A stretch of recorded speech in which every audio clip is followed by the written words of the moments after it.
Hey guys, this is Luis Moreno here with Simply Health Insurance Agency. I'm going to show you how to fill out the group census form. It's a little complicated, but we need to get all the data on this form.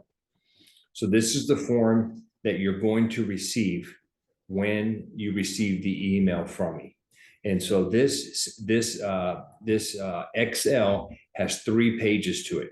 It has this, which is the Rfp Info. It's got a census, and then it's got a sample census. So this is what you're going to need to do. On the Rfp Info page, you're going to fill this out with the name of the business, your address, city and state, the county that you're in, and then give me an idea of the nature of your business. Okay, just very brief. Okay, let me know if you have any out-of-state employees and your group tax ID number. So this is going to be your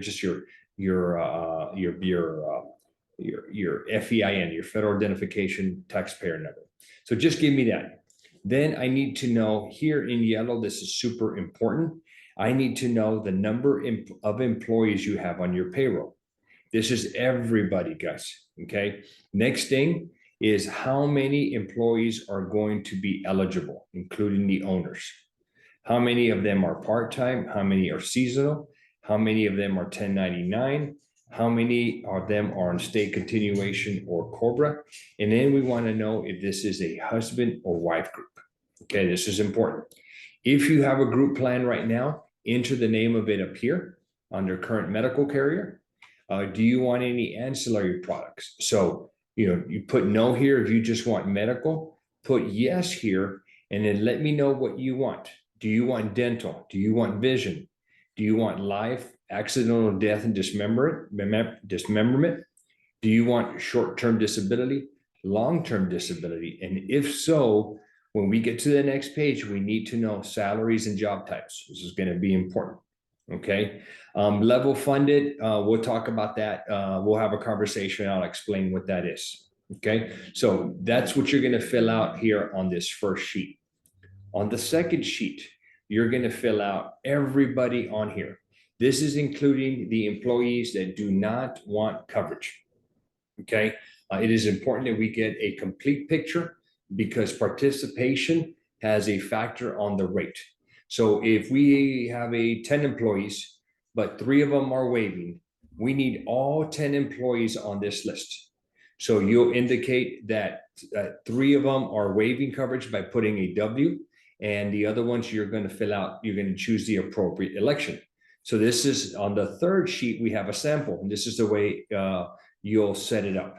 So on the sample, you'll notice here, employee 1, Steve Jones, he has a spouse and 2 children. So you'll need to fill out this information from male, female. You need to put the gender. You need to put their date of birth, work zip code, and home zip code. And then you're going to choose the election. Okay. EF stands for employee family. EO stands for employee only.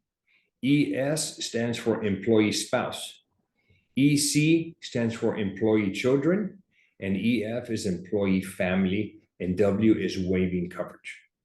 So you'll notice here that Steve is applying for his entire family. That's why it's showing EF, and he wants to get quotes for medical, dental, vision, but he only wants life as an employee only. And then we have his salary, and then we have his occupation. You notice here on the employee number 2, Bob Smith, they're only choosing ES, which is employee spouse. And then this one is EC. Vanessa only has 2 children. So on the medical, she's choosing EC, and then the dental EC, but she's waiving the vision. And on the life, she wants employee only. So make sure you fill this out accurately. That way we can get you the correct quotes. And that way you can base a decision based on these correct quotes and not have this changed later down the road. If you have any questions, just let us know, email us back, or give us a call. Thank you.